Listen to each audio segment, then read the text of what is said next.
প্রিয় ছাত্রছাত্রীরা, তোমরা যারা 2026 শিক্ষাবর্ষে পড়াশোনা করছো অষ্টম শ্রেণীতে, তোমাদের জন্য নিয়ে এসেছি আজকের এই ভিডিওটা।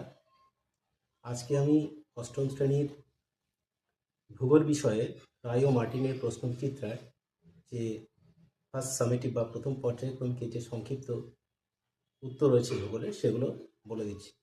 তো কথা না বাড়িয়ে শুরু করে দিলাম, নাহলে ভিডিওটা আবার লং হয়ে যাবে।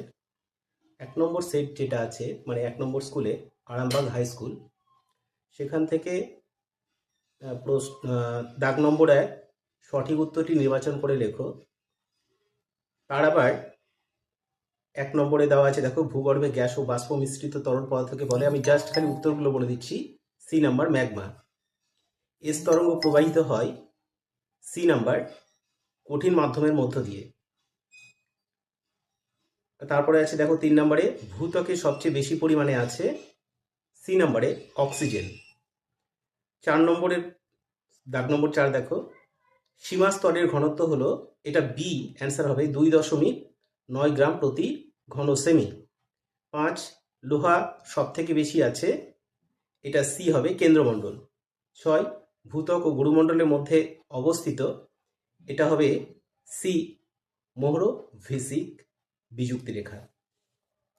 এবার 2 শূন্যস্থান পূরণ করো। 1 নম্বর, বাংলাদেশের উচ্চতম শৃঙ্গ কেওক্রাডাং। 2 নম্বর, ড্যাশ ভুটানের প্রধান ভাষা, উত্তর হবে জাংথা। এবার 2 বি, শুদ্ধ বা অশুদ্ধ নির্বাচন করো। 1, নেপালকে বজ্রপাতের দেশ বলা হয়, এটা অশুদ্ধ, অ্যাকচুয়ালি শুদ্ধ উত্তরটা হবে ভুটানকে। 2, মূল্যবান রত্ন হিসেবে শ্রীলঙ্কার পদ্মরাগ মণির খ্যাতি পৃথিবী জোড়া, এটাও অশুদ্ধ, মানে ভুল। আসলে এটা হবে শ্রীলঙ্কা আছে, এটা অ্যাকচুয়ালি হবে মায়ানমার।